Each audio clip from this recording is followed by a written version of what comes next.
Hello everyone, my name is Matthew Taylor and I'd like to welcome you to our spring bush broadcast, which is coming to you live from our Tarcutta Hills Reserve, which you can see behind me.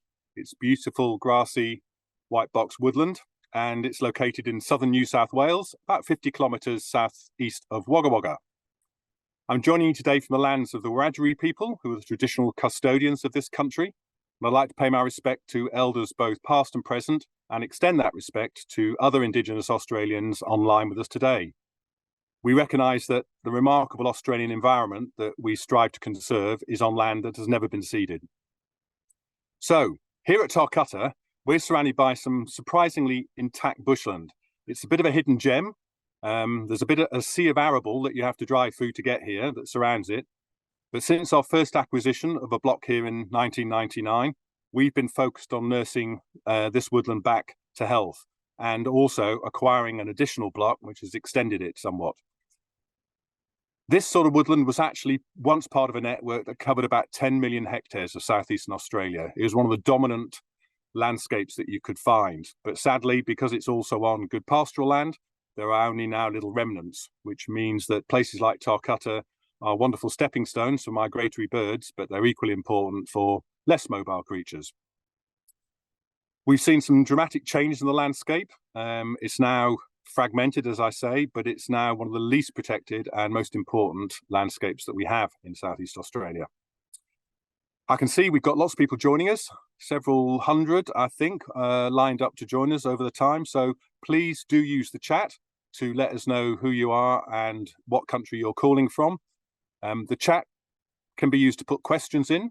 Please don't put them in the Q&A. We sometimes miss the questions if you put them in the Q&A. I know that's not logical, but the chat function is what we use to stick questions up, and our wonderful host speakers will get to those at the end of the webinar.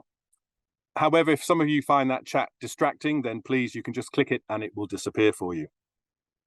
This is the third time this year we've been able to come live, which is wonderful, thanks to the benefit of Starlink, which provides this wonderful satellite access, which means I get to talk to you from a lovely landscape like this, fortunately, on a nice sunny day. Now, today we're talking about fire. With the declaration of an El Nino event in the last couple of weeks, everyone's thoughts have inevitably turned to the devastating 2019-20 bushfires. And here at Tarcutta, as is the case with all our reserves, bush heritage, we're preparing for fire, but this is actually an ongoing program. It's not just something you deal with when you've got some hot years ahead of you. And we actually have a program that goes on through the wet years and the dry years. And joining us today, we have two of the team who are involved in managing that program. First of all, Rhys Swain, if you'd like to give us a wave, Rhys, who's joining us as National Fire Programme Manager from up in beautiful tropical North Queensland. We also have Paul Hales, who's our Healthy Landscape Manager for our Ainslie Uplands and Northern Savannah region, also up in Queensland, enjoying the warmth. And thirdly, we have the wonderful Vikki Parsley, who's our Aboriginal and Torres Strait Islander Partnerships Manager here in New South Wales. And if Vikki could give a wave as well, that's wonderful. Vikki, thank you for joining us today. I know you've been really crook and were due to be sat next to me here, but thank you for joining us anyway. Our fourth guest will be joining me later. She's actually around on the reserve at the moment. She's one of the reserve managers here, Kelly Price. So we've got a crack team to talk to today. And on the subject of fire, Rhys, perhaps I can ask you first of all, because you've been involved in our fire program, running and managing it for the past few years. And I think you experienced the back end of the 2019-20 bushfire, didn't you? And the subsequent wet La Nina years. Can you give us a sense of what you've learned while working at Bush Heritage, and just give us a sense of the importance of fire, you know, in adapting to climate change and its importance in looking after our landscapes? Yeah, sure, Matthew, and thanks. It's great to be here today. I'm calling in from my home office, so I'm not as lucky as you out of Tarcutta Hills Reserve there. But yeah, so my work at Bush Heritage is varied throughout the calendar year. Generally, I support the planning and implementation, monitoring, reporting of on fire management plans across our reserves and partnerships. And when there's bushfires as well, I'll support the response of supporting our regional teams on the ground. In addition to that, my role develops a risk framework to manage the risks associated with planned burning and other mitigation activities. So it involves lots of travel around, working with our awesome teams across the country, and also traditional owners, neighbours, and things like that. We've learned a lot over the years in terms of how to use fire in the landscape as a tool, and how to mitigate the threat of unplanned or inappropriate fires as well.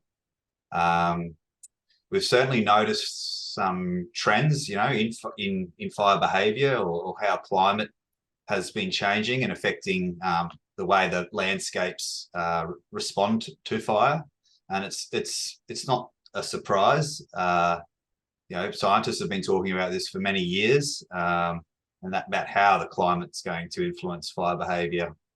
So, what we're seeing is the fire danger periods are much longer across the country. It's no one area that is more subjected to this. It's a general trend that fire danger periods are longer. So that stretches resources in those those bad times, or those hot, dry, windy times. And it also reduces the windows of opportunity that we have to implement the planned burn under conditions where we can control the fire's spread and the fire's behaviour to meet the objectives for the patch of country that we're looking at burning. But we'll need to continue to use fire as a tool to manage land. It's one of the best ways we have to promote ecological benefits for the bush. Also protecting cultural sites, protecting assets, keeping our people safe. So we'll need to continue using fire as a tool, ongoing. And with that changing climate, I think it'll just become more and more important that we are protecting our places and keeping our people safe. Fantastic. And I believe you work quite a lot with traditional owners, combining their ecological knowledge and sort of wedding that to modern science to ensure we get the best possible outcomes. How do you find that sweet spot when directing our fire management activities? Yeah, well, it's a really important aim of bush heritage, is to do things the right way, and that involves working with traditional owners of the lands that we have our reserves, and also across the partnerships that we support across the country. So it's a high priority for us to involve traditional owners where possible, especially in our fire activities. So it can involve, right from the get-go, initial conversations around, where and when, how, those sort of conversations. Also getting traditional owners to walk through areas that are, proposed to be burnt, to make sure that we have, considered any of the other cultural values that are in that area. There's an immense amount of cultural values across the landscape, and they're the things that we can see, but often the things that we can't see are just as important as well, that spiritual connection. So getting people on country and allowing people the opportunity to, exercise their rights for the land and participate in these cultural activities, such as a cultural burn, is super important for us. And without taking that holistic approach, then we're not capturing the entire, all of the different aspects of managing land. So yeah, it's certainly an important part of the work that we do is working with traditional owners across the country. Fantastic. Well, with that, Vikki, I could ask you, I know you've participated in cultural burning since you were a tacker, haven't you? So perhaps you could share a bit about your feelings around fire and culturally, its importance to you. Yes, thank you, Matthew. So first of all, I'd just like to introduce, I'm a Yuin Walbunja Murrumarang Wiradjuri woman. I was born on the south coast of New South Wales. I'm on country now today, coming to this webinar. As you've just mentioned, Matthew, I grew up with large Aboriginal family. Grandfather used to do cultural burning on his property when we were children. It's quite interesting with the current state of the conversations, because back then there weren't those kind of terms around cool burning or cultural burning, and as children running into the house to see my grandmother and say, "Where's Pop?" It was just, he's out the back burning. And as children, we would sit near the fire. Our relationship with fire was actually quite different from a young age. It's one of familiarity instead of being one that is quite frightening or something to be feared, because those are the earliest memories for us growing up in Aboriginal families, is sitting around the fire, telling yarns, listening to stories, cooking food, keeping warm, camping. So my memories and my associations with fire from a very young age have always been a very, very positive one. However, as the years have gone by, it's really interesting with the work that I've been involved in. Now it's been over 25 years in conservation and heritage type work at Bush Heritage here now, and being a part of these kind of conversations. Fire has certainly come forward in big ways. Where I live, I'm on the grounds of where we were devastated back in 2019, 2020 by bushfires. That was the Currawin fire that burnt over 500,000 hectares of our land down here on country.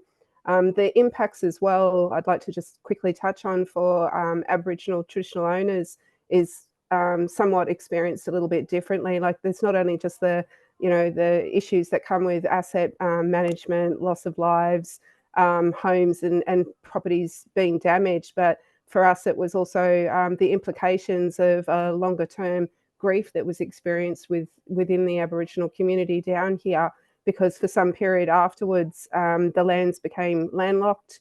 National park, state forest, other land tenures, there's obviously liability issues surrounding post fires, so lands become locked because it's not safe for people to go and visit.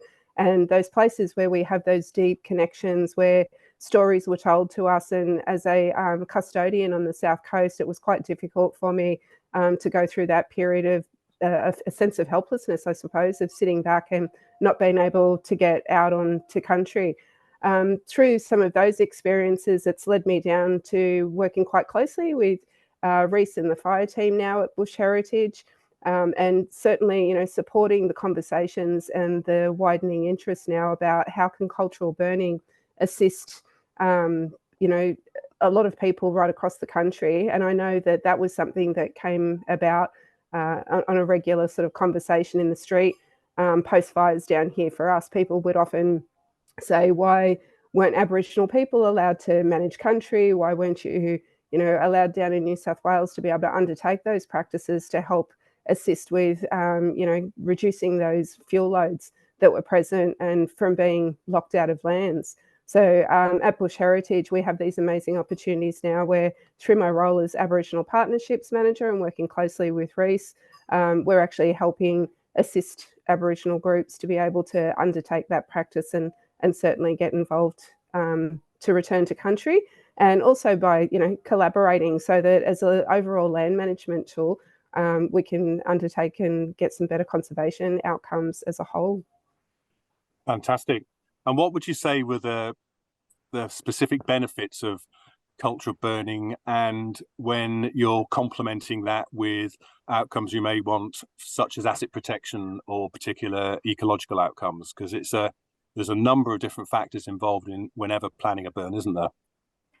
Oh, most certainly. And most of the groups that I work with at the moment, we have rangers across Australia that are doing it. We go out and we'll do cultural burn assessments or assessment on country. So we've got the photo up now of Tarcutta Reserve, and working with some of the Wiradjuri people, that's Dean Freeman and Uncle James Ingram. They were very interested in being able to return what we refer to as right way fire. From a traditional owner perspective, we talk about right way and wrong way. Wrong way are those intense, wildfires that burn through and decrease biodiversity, whereas right way fire helps to restore that. And through the collaboration and the work that we're doing at Tarcutta Hills, we've actually been able to, through conversations, talk to traditional owners about what are the outcomes, what are their values and aspirations in the landscape. And at Tarcutta Hills, we're actually very privileged to we were able to identify there's some modified or scarred trees on site, and we also identified artifacts. And then through further conversations and planning, we're now starting to talk about what mitigation techniques may need to go on the ground to protect those places. And those all feed into the conservation values and the longer term outcomes that we would like to achieve actually on the reserve, working closely with our ecologists. The other thing I might just quickly mention is this is another big part of our work at Bush Heritage, where we go into right way science projects, and this is a perfect example. So right way science is collaborating that Western, science systems and the conservation outcomes we would like to achieve, and collaborating through Indigenous knowledge to create better outcomes overall. Wonderful. Well, Paul, I think it's time to turn to you. You're looking after a big tract of country up there in Queensland, aren't you? And the biggest patch of that is Yorka Reserve, which I know you've lived on and brought your family up at for some time. So you're no stranger to fire. I remember chatting to you many times about how much and how important it is to have fire in the landscape all the time. Tell us a bit about that and the impact of that big 2019 fire and how the reserve recovered, because I know you live and breathe fire, don't you? Sometimes. Yeah, thanks, Matt. Yeah, so fire, when we came, we've had to establish a fire program, I guess, for Yorka. Sort of incidental reports suggest that probably was no fire in the landscape for a good 16 years before Bush Heritage bought the property, and you can see a lot of even-sized vegetation of multiple species. You can see a little bit of it in that shot there, all over the property. I did wonder why that was there, whether it was a fire event or a flood event, but conversations with locals sort of suggest that there wasn't much burning done in that 16 years beforehand, which sort of explains it a little bit, I guess. So we really did have to establish a system of fire breaks and learn the country as well, and how it would burn. So starting out small as you do, and getting bigger and a bit more adventurous over time. So we do a mixture of cooler burns early in the year, generally of late with a helicopter, so we can break country up much better. So that we can prevent larger, broad-scale hot fires later in the year, such as that one we're looking at the moment. But then later in the year, after first storms, we'll put some in. Once we've got those scars established in the landscape, then later in the year, we can burn a bit hotter, much more safely. We obviously don't want to send anything across boundaries. We still have to worry about where our boundaries are, where the neighbours' infrastructure are. We don't want to lose a fire into the neighbour's place and burn out all their winter feed, for instance. So we can put those hotter fires in. So North Queensland faces the challenge of woody thickening, which is generally caused by a lack of fire, or sometimes a lot of cool fires as well, too many really low intensity fires. So our fire plan is actually aimed at reducing woody thickening and then trying to re-establish a mixed grassy understory, which we seem to be fairly successful at. We are running some fire traverses over a number of places, doing stem counts and ground cover assessments, and it's looking really quite promising at the moment. And then along came 2019, which wasn't a great year for everyone everywhere. So that fire burned about 43% of the hectare in one foul swoop. Now looking at that's about 18,000 hectares. My prescribed burning can burn up to 16,000 hectares, but at a different time of year. So slower moving, may light for 2 or 3 days after the initial ignition, but it will bump into fire breaks, it'll bump into wet creeks, it'll bump into last year's scars. We were probably unfortunate with the location of that particular lightning strike down in the sort of just to the east of centre, that it was in a longer unburnt section, and given that where we are, we predominantly have southeasterly winds, it then ran to the west and northwest, but we managed to contain it eventually. It was sort of 6 weeks or so of pandemonium with the assistance from other Bush Heritage staff and real fires and some neighbours here and there. And as far as recovery goes, North Queensland has got a history of fire. We get a regular wet season, so it varies in intensity and amount from year to year, but we always get it. So there were sections like that one on the screen there at the moment, which are crown fires. When you drive through those sections now, the cover has come back quite thickly underneath, especially in the eucalypts and acacias, and it's thicker than it will be, but it'll thin out over time. And you look at the dead crowns and you go, well, that's a pretty poor outcome. But then when you fly in a helicopter and you look at the size of those blocks as a percentage of the entire property, they weren't huge. And we're talking about single-digit percentages. So it wasn't all of that 43% that burnt like that. There was a head fire, and then the rest of the weeks were backfires and backburns at night time, that sort of stuff. That pulled them up and did burn pretty clean. There wasn't a lot of patchy mosaic burns, which is what we'd normally aim for to get that mixed variable fuel age, but it is what it is.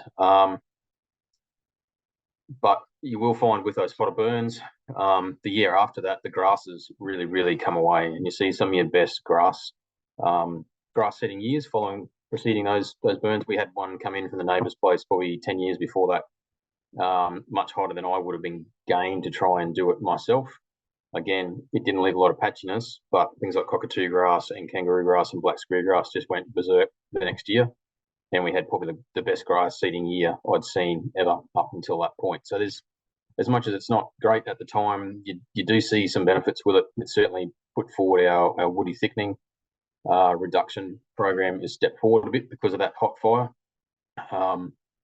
We've got more understory. I've got grass and herbages in place where I had no grass at all before because of 100% canopy cover, because of acacias and casuarinas, some of the other wattles, the tea trees were that thick.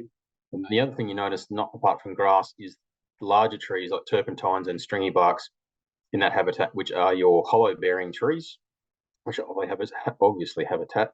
They were unable to recruit themselves because of the canopy cover and the competition. So what we're now seeing in there, apart from grass, is some of those other eucalypt species and Corymbia species as well coming away in those areas. So, and obviously, if those trees hadn't replaced themselves and we lost them, then we're losing habitat trees at the same time. But now we've got the ability to break up some of that country a bit and reduce that woody thickening. Those larger trees are also managing to replace themselves as well with saplings. And then moving forward from there, you've now got that big scar. It's a bit like drawing a line in the sand. You can then use that scar to build all your other seasonal burns off going forward, which is what I managed to do. I linked that scar into roads and other things in preceding years.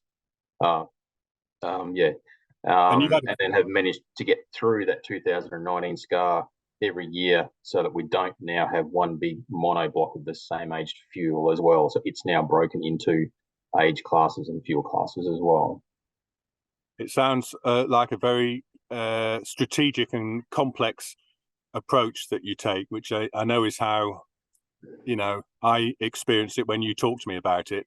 I'm intrigued about the fire you had last year, because you had a wildfire last year, didn't you, Paul?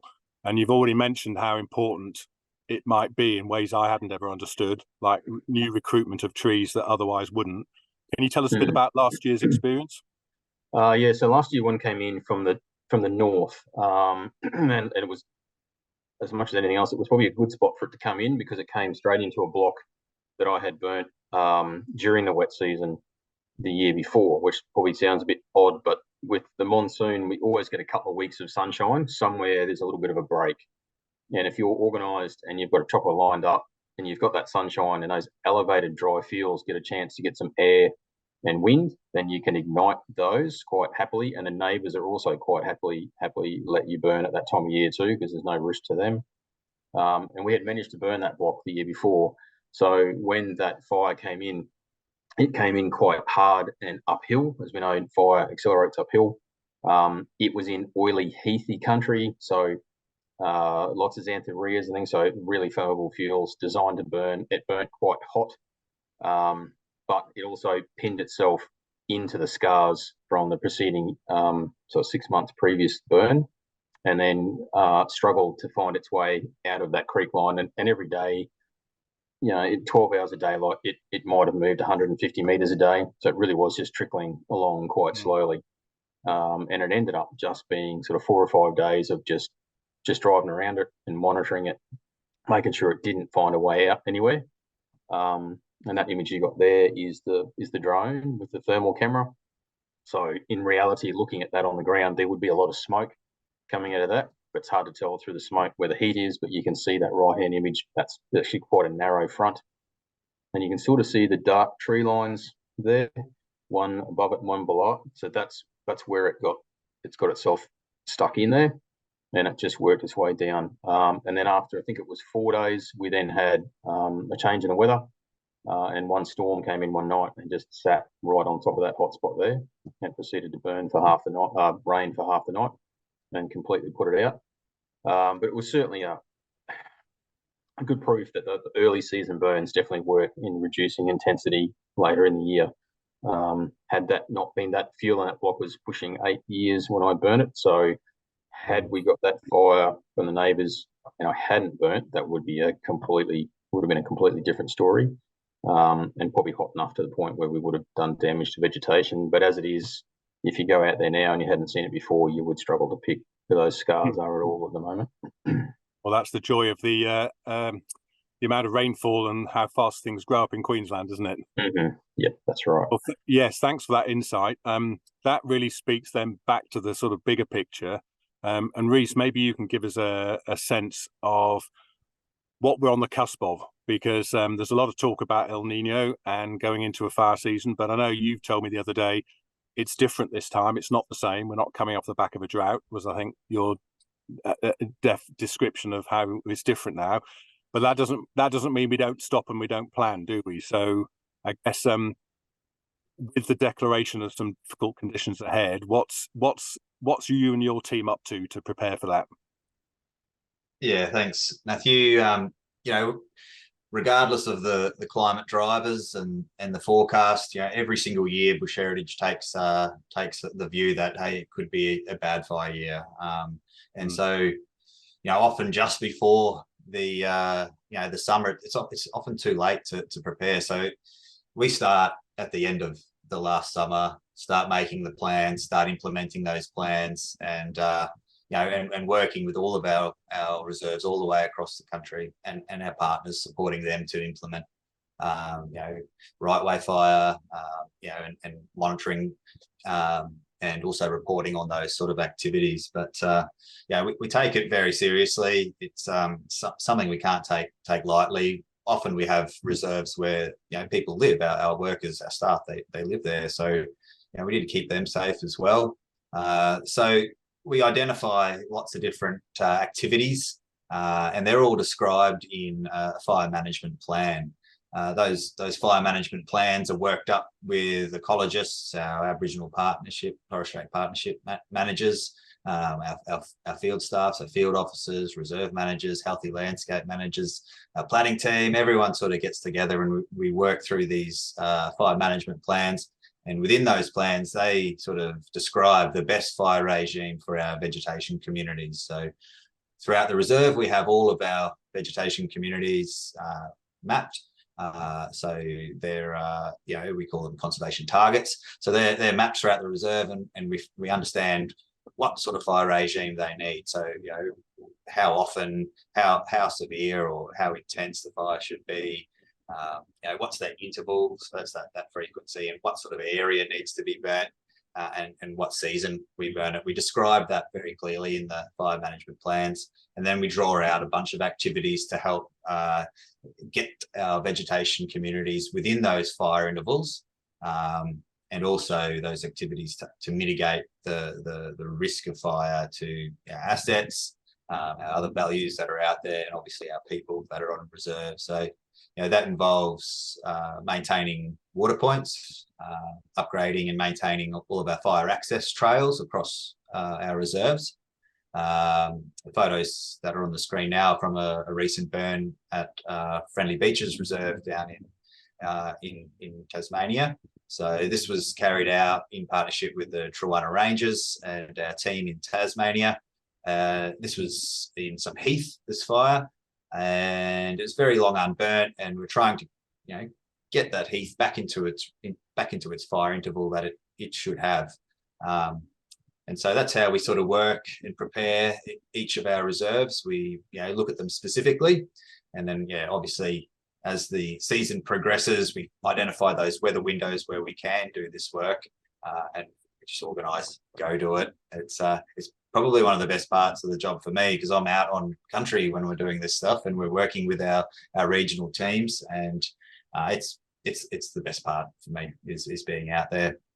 And then each year as well, in August, and we're just sort of going through this process now, we have what we call an annual fire preparedness day. And that's an opportunity for all of our workers to get their minds into the space of, hey, we're coming into that fire danger period. We need to make sure that all of our gear, our fire pumps, our equipment is maintained. It's ready to go in case there's an incident or an event. Make sure that all of our plans that we were going to do for the year have been achieved. So ticking off all of those list of activities that we need to have done. And then also making sure that all of our workers are familiar with our emergency response procedures in case there is something that is unplanned and threatens a reserve or threatens our people. So they either get off or we respond and try and put the fire out. Brilliant.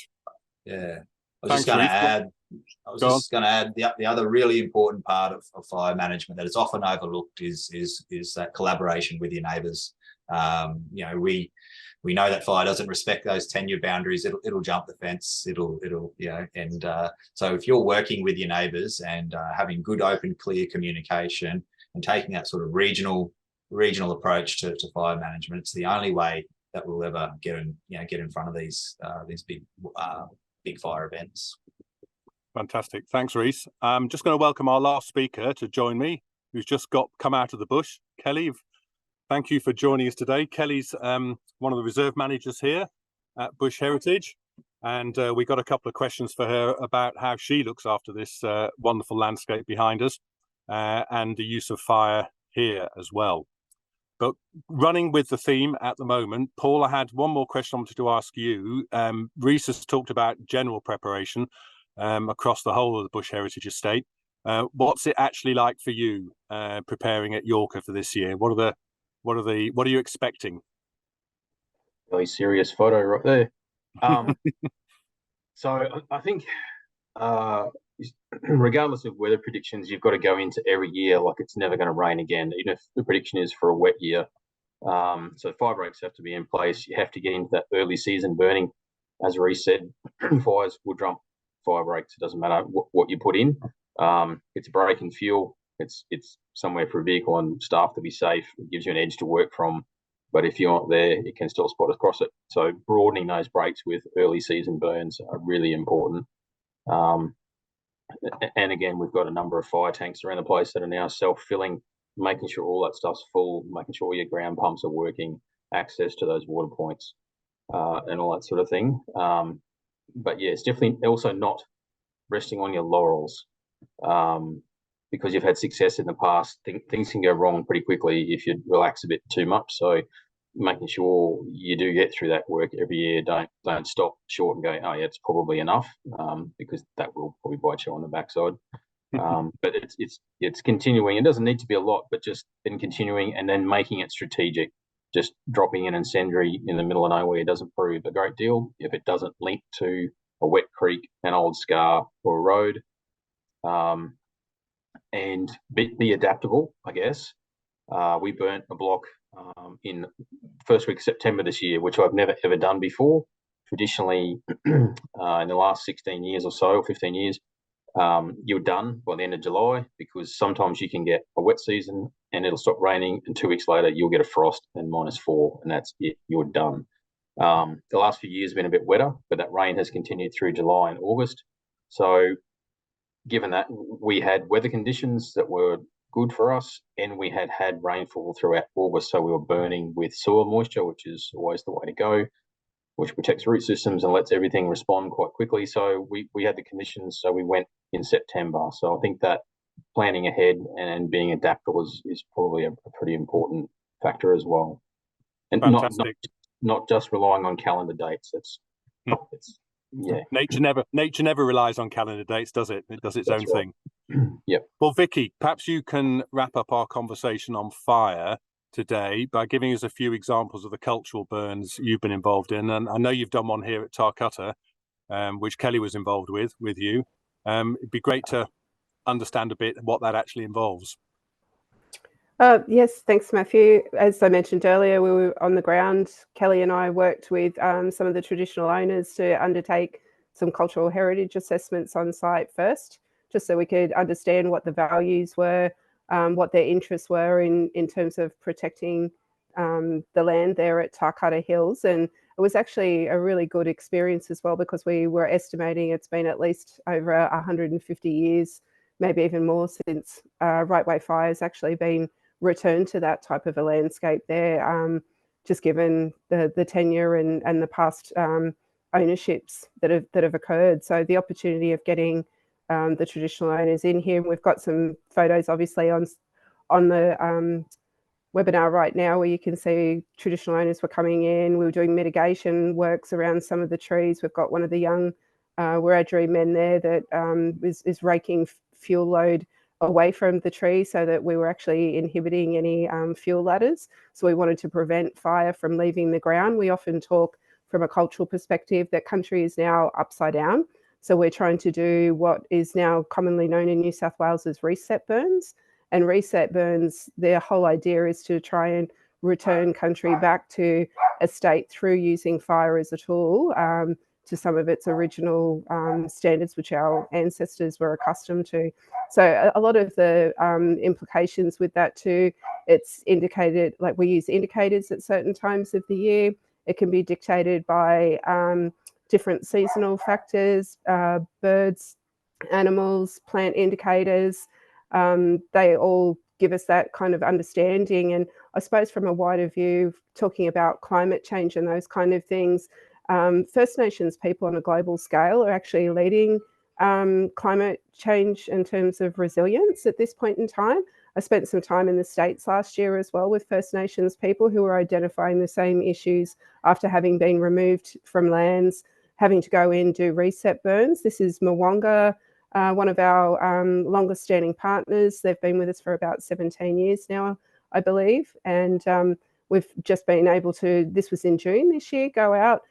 We did some night burns too, which was absolutely amazing. And we also did this not just for managing the country and the IPA itself, but in these particular photos, we were actually targeting areas as part of asset management to protect the infrastructures of the housing, the sheds and things that they actually had on site. So certainly working with traditional owners to be able to undertake this. And it's also about knowledge sharing. There's often during these cultural burns, you know, a range of different age groups involved, from elders down to youth. Here's some of the other photos with Bush Heritage. We've got partners in the north. Rhys and the fire team work more closely with these guys up in the north, but these are some of our ranger groups. They do annual planning as part of you know, their management of country too. And those are some of the practices that we're adopting now too. And we're certainly hearing on a national scale, people are making observations that from a European calendar, I suppose, form of measurement, that we're seeing 3 to 4 months of changes already with indicators on our country. I've also been involved with the first Southeast Cultural Burn Summit that was held down here on my country, that had 12 lands councils come together from across New South Wales. And this is all about, you know, sharing knowledge, sharing those ideas, practices, getting people on the ground to be able to witness what's involved. There were also government agencies, other fire authorities that were invited along. So it was about, you know, that real effort to collaborate and to share that greater knowledge with people. There's a photo that was taken from one of the team, the members of the Cultural Fire Management Unit in the New South Wales DPIE. And that's myself and young Sarah, one of our Aboriginal partnership interns at Bush Heritage. And it was an amazing experience to get Sarah out on site, because this was Sarah's first experience of a culture burn. So to have her there and to be able to witness that and talk her through. And the biggest outcomes that I enjoy with undertaking these kind of activities is hearing people say, wow, you know, extreme firefighting gear wasn't needed, that people felt quite safe. They're quite, you know, it's relaxing. It's a social event as well, standing around during the fires. There's lots of conversations, lots of shared knowledge. So they really are a positive outcome, and something that at Bush Heritage, we're certainly trying to take a bit more leadership in that space to be able to get traditional owners involved. Thanks, Vikki. That's wonderful. And that's the second time I think you've mentioned, or the team's mentioned, how important it is to respect fire, but also welcome it and accept it and have it be part of life. Because I know for us city dwellers, it's too often a feared thing. So it's wonderful to hear just how comfortable the team is in managing it as a tool in the landscape. Now, we've had a fairly intense conversation on fire. We've got a couple of questions coming through, which we'll get to in a minute. But it will be rude and remiss of us not to appreciate where we're actually sitting today and hear a little bit of the story from Kelly about how wonderful Tarcutta Hills is and a little bit about its background. So thanks for joining us, Kelly. I know you've got a very big work program and have rushed in especially to do this segment at the end. Please tell us whatever you'd like to about this wonderful place, which I've now visited twice. And I don't know if you could tell from the microphone, but there's a cacophony of bird sound going off all around us all day. It's an amazing place. Yeah, thank you. Yeah, we just had some bird survey students out here, and they just heard some pallid cuckoos just across, which I didn't even know that they were here, because we've just got so many birds that you can't, you know, pick them all out. I'm still learning about birds. But yeah, Vikki's story just then reminded me of just something really beautiful that happened at the last cultural burn that we had here. It was in the TSR, the Crown Land part of the reserve that we manage. We had a burn probably about 6 weeks ago, and I was lucky enough to be there, which was really amazing. I learnt a lot. It was wonderful. I took heaps of photos and learnt a lot. One of the coolest parts I saw was the fire just going through, and then immediately afterwards we walked through, and there were all these insects on the ground that had just escaped the fire because it was so cool, and it just went through so quickly, and everything was still so alive. It just really cleaned up the area for the vegetation. And the way that Vikki was just talking then about fire being not scary necessarily when it's done in that sort of way just reminded me of that story. I just thought it was amazing watching these tiny little praying mantises all running up towards the trees and climbing up the trees to get away. Yeah, it was just really, really lovely learning, and I made little videos and photos of that. I thought it was great. Excellent. Do we know anything of the fire history of Tarcutta? Oh, not really. No, as far as we know, there hasn't been fire here for a very long time. Yeah, until very recently, last year, I think. But it is a landscape that has been a lot of trees have been taken out, haven't they, for forestry? Yeah, that's over the right. time. Yeah. We've had a lot of logging here in the past. Before Bush Heritage bought the property, so there's a lot of big dead trees laying on the ground, logs. Yeah, so it's quite modified in some areas. Yeah. Yes. And what are the particular natural values that Tarcutta has that Bush Heritage, would have looked at when it originally bought the place? Oh, definitely the woodland birds. So we've got a fair few threatened bird species. We do have swift parrots that come up in the wintertime from Tassie. We've got, what are the other ones? Oh, we've got squirrel gliders. We've got a lot of gliders. Yeah, a lot of gliders, which is very exciting. We had some drone surveys out here recently. I think we're just waiting for the data to come back from them. But it found, a lot of gliders. We had squirrel gliders, sugar gliders, and you can do that. Gliders. Tell me how you do a drone survey for gliders. Oh, it was at nighttime. So thermal imaging? Yeah, they were huge drones. It was amazing. I've never seen anything like it. The technology was, amazing. It was very fast. Yeah, less disturbing than I thought it would be to the animals. It saw a lot of birds nesting in the trees as well, which was interesting. And you could see hollows. Yeah, it was really interesting. Excellent. Well, yet another great use of the drone technology. Even I wasn't aware that was something we were using. So that's fantastic. And what about plans for the future? What's Tarcutta got up its sleeve in the next couple of years? Oh, I don't know. Well, I feel like we've been doing so many things lately, like monitoring. Today I've just spent this morning out with Renee, our ecologist. We've been monitoring a vegetation monitoring, just so being able to look at the ground really, really, really closely and seeing all the tiny little flowers and tiny insects has just been amazing. And I feel like there's constantly things going on here. That's the really cool part of my job, is getting to do a little bit of everything. And I just feel like people keep coming here with ideas like the drones and monitoring that I get to be a part of. And so I sort of feel like I just never know what's going to be happening here next. You just don't know what sort of surveys like are possible. Same, I didn't know anything about the drone surveys until it was like, oh, we're doing them here at Tarcutta, amazing. Yeah, so I feel like that will just keep happening. Technology just makes everything more and more, fast, I guess. Yes. It's faster than going out with head torches. Yeah. Well, I'm wondering if one of our colleagues, there's a picture of him in the dam here at Tarcutta, which is a pretty average dam. It's not the sort of place you choose to immerse yourself in, perhaps get a drink of water if you were desperate. But he was in with mask and snorkel investigating that to look for terrapins and fish, because he's a freshwater ecologist. So just shows you the lengths to which some of the bush heritage experts are willing to go. So maybe that's the next thing. Or maybe the water. Yeah, we've got Yeah. 20 turtles in there at the moment. Oh, right. I counted 20 turtles the other day, all in that dam there. Excellent. Well, thanks, Kelly. It's certainly a lovely place to hang out for a couple of days while we do this webinar.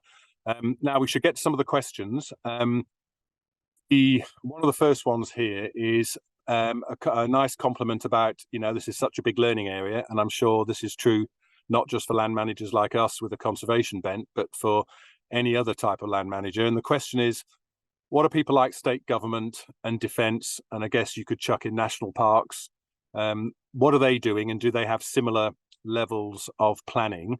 And I guess I'd like to chuck an extra one in there that I thought of as we went through. What about farmers and big property owners who have huge properties? Do they take the same amount of care, and do they get involved, or do they tend to get pulled in when someone on their boundaries says, we're doing a fire plan? Rhys, perhaps this is one for you, but please, if anybody else wants to chuck in, please do. Yeah, sure, Matthew. It's a tricky question. So every landowner has different objectives, and they'll sort of work towards those objectives. So if your objective is to fatten cows, then you probably want to keep grass on the ground, and you probably wouldn't want to be burning too much of it. In saying that, they then run a risk of losing all their pasture later in summer if a big bushfire impacts their property. So that's for private landowners like large farmers. Mostly in the north of the country, so north of the Tropic Capricorn, a lot of people are doing some mitigation, some burning, some land. All the landowners are doing some sort of burning, and that's private conservation organisations like Bush Heritage. That's national parks. That's farming. Whether they're big farming conglomerates or individual families running land, they do take a responsibility for it and definitely do some burning. The big agencies down south, they definitely do a lot of planning. They're very well resourced in terms of ecology. They've worked out similar sort of fire intervals. Some people agree with them, some people don't. It's a very political thing. I don't really want to get too far into it, because different parts of the country, there's different pushback on prescribed burning. There's a lot of talk about quotas, so they're burning to a number, to reach a certain amount of hectares in the calendar year, and so there's varying views on all of that. But I'd like to think that all of the people who are managing land have a deep connection to that land and a true responsibility to look after it. And even some places where you think, oh well, this is this area has been cattle flogged, or there's too much fire. You'd hope that those owners of that land, or whoever's managing that land, is looking at it from a right way perspective, trying to promote and enhance biodiversity in those places. But I can't really talk for other landowners across the country too much. So. Okay, well, thanks, Rhys. And there is another question, a sort of follow-up one, which I'll maybe throw to Vikki first. And this is from a colleague of mine, Judy Lambert, who I know is involved in putting fire management plans together near where I live, up in Sydney. And the question is, how should we be thinking about rebuilding cultural burning into urban places where you've typically lost that local indigenous knowledge and the connection's not there to country? Is there any insights on how to build back cultural burning and cultural knowledge in those sorts of environments? Yeah, that's a really good question. And I think even some of those slides there with the Southeast Cultural Burn Summit, those are some of the nature of what we're seeing at the moment, is that collaboration, people sharing knowledges, coming together, lands councils. So there's certainly quite a bit of momentum in that space at this point in time, and from what I'm certainly seeing. So, you know, reaching out to local groups that you're aware of, to be able to ask if there's those kind of services that are taking part. There's certainly, you know, Fire Sticks Alliance, which is a national body. They're rolling out a whole range of different workshops, and they're doing different levels of mentoring and teaching to try and reinstate that as well. So I think it's something that you'll see over time. It is there, it is gradually building. I have heard of some programs already being undertaken and some women's groups that are quite proactive up in Eora country and Darkinjung as well. So yeah, they're out there already starting. It's just a matter of reaching out, seeing what networks you have, and if you're certainly interested, keep your ears and eyes open for some of those events taking place as that rolls out. Excellent, thanks, Vikki. And there's a link question, which was it's phrased beautifully. I'm really curious what the reason is for night burning rather than a day burn. So I'm sure you can imagine that it's like a scratching head there going, what, you know, what's different at night apart from temperature? Perhaps you can answer that one for us, or perhaps one of the rest of the team can as well. Yeah, certainly, and I'm sure that Rhys and Paul would probably be able to add to this as well. But from a cultural burning perspective, it's just another tool that we can use to undertake burns to manage those conditions more appropriately. So that night burn was undertaken in very dry spear grass at that point in time.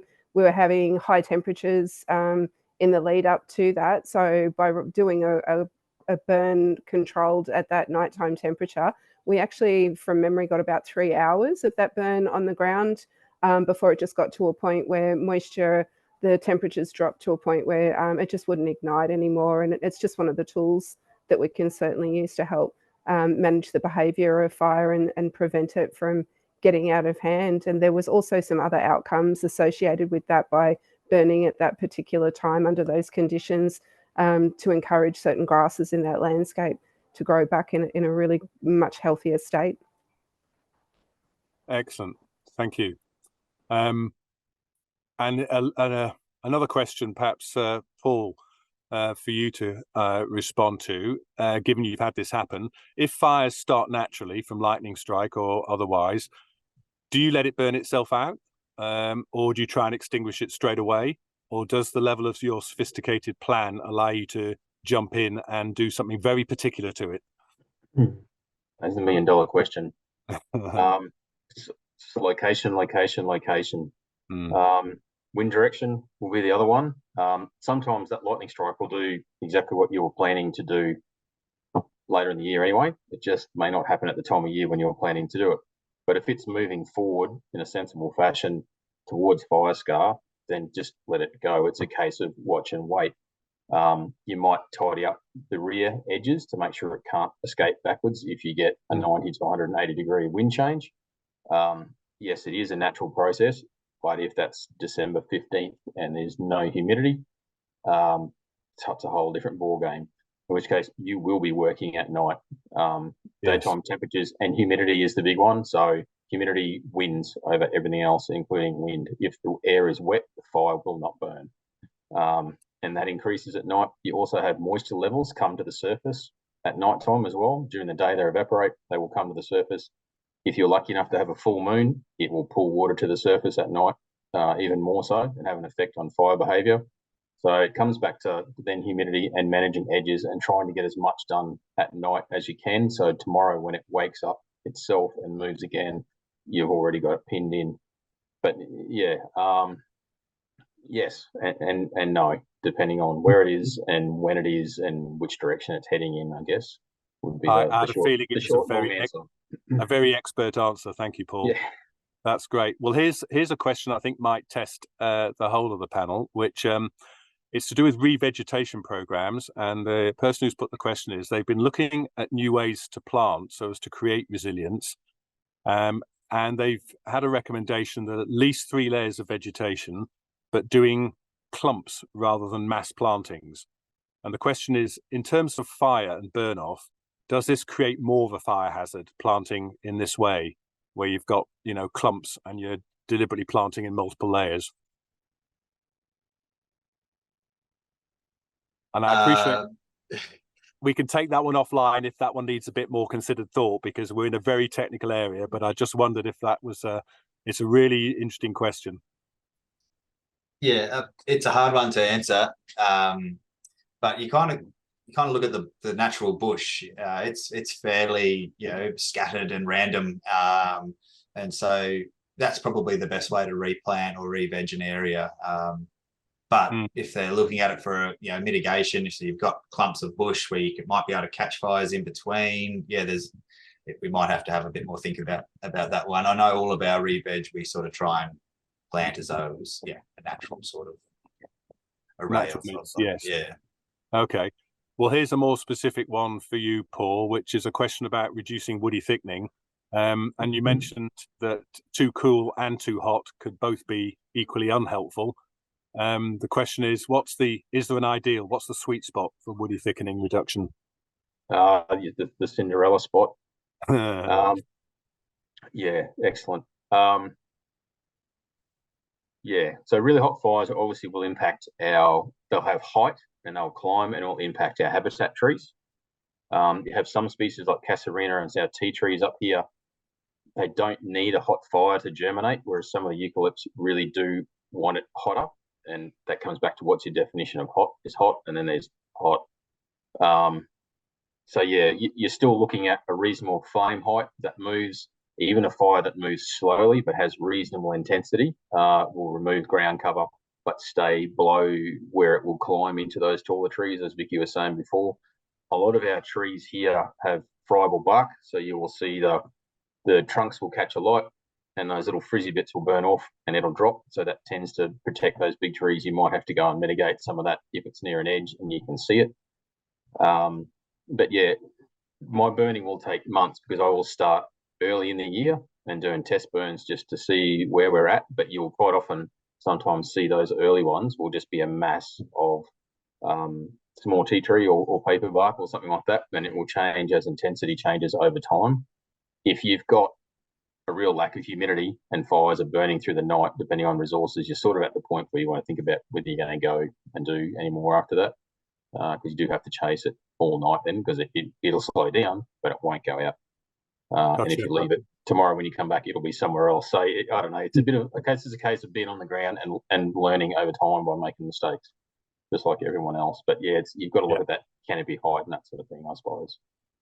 Fantastic. Well, a really simple one to finish up with, or penultimate question: does fire burning control buffel grass? No. Sadly. Fire grass likes to be burnt. We have the same problem up here with thatch grass and greater grass. You can remove it, use it to remove bulk and let it shoot back, so then you can treat it with herbicide. But as a tool, it likes to be burnt, so it'll come back bigger and better than ever and pump out a whole heap of seed the following year as well. Yeah, gotcha. Okay, well, thank you, panel. I've got one last question, which is going to bring us back to Tarcutta, where we've been sat today, or two of us have. I'd love to know, Kelly, you talked about the values of the place, which we're experiencing. What are the threats here? What are the things you're fighting in terms of feral animals or other threats? Yeah, so we've got, I guess, invasive animals, deer and foxes and hares. We're lucky enough not to have rabbits and cats here, and pigs as well, but we're always sort of keeping an eye out for those animals. We also have, I guess, weeds is the big one that I focus on. We've got St. John's wort is a huge problem across, the entire area here that people are still, I guess, trying to figure out exactly the best way to deal with. We've got Patterson's curse, Bathurst burr, Phalaris. Those are kind of the big ones, I guess. We're like that they cover pretty big areas here at the reserve, but when I stand back and look at a map and go, how much of the reserve isn't covered in weeds? Most of it, which is really reassuring. But the areas that are there are the areas that we're, I guess, working in the most. So you see those threats sort of constantly, and it's really nice to guests visit and comment on how lovely the place is, and refocus on the really beautiful things that we have here as well, and not just look at weeds, which is what I do a lot of. Well, I know I had the great pleasure of pulling out some of those weeds a couple of years ago. Yes, thank you. When we had the big Patterson's curse, which some local enterprising person renamed the Riverina lily, didn't they, or something? Riverina bluebell. Bluebell, that's right, Yeah. the Riverina bluebell, Yeah. and was gathering bunches of Patterson's curse and sending them up to Sydney to the flower markets for people. It's amazing how enterprising individuals can be. But we ripped out a bunch of Patterson's curse, which Kelly's assured me is now a much smaller patch. So it's great to be able to feel you've made a difference. And that's certainly something that at Bush Heritage, we've got a wonderful mix of people who support us here. We've got our staff with this incredible expertise that you've heard about today in fire management. And on other broadcasts, we've talked to the ecologists and the scientists and the land managers who look after these wonderful reserves. So heartfelt thank you to all of you for doing that on behalf of myself and the supporters. And thanks to everybody who joined us today. If we didn't get to your question, it was possibly because it was very technical and needs a bit of thought. So there's at least one like that about planting in the middle of paddocks for windbreaks. We'll try and get back to you with an answer on that. And otherwise, we'll catch up with you after this. But thank you for joining today. Thank you to the panelists. And we'll probably be doing a couple more of these Bush broadcasts before the end of the year. So look forward to catching up to you next time. Thanks a lot. Bye.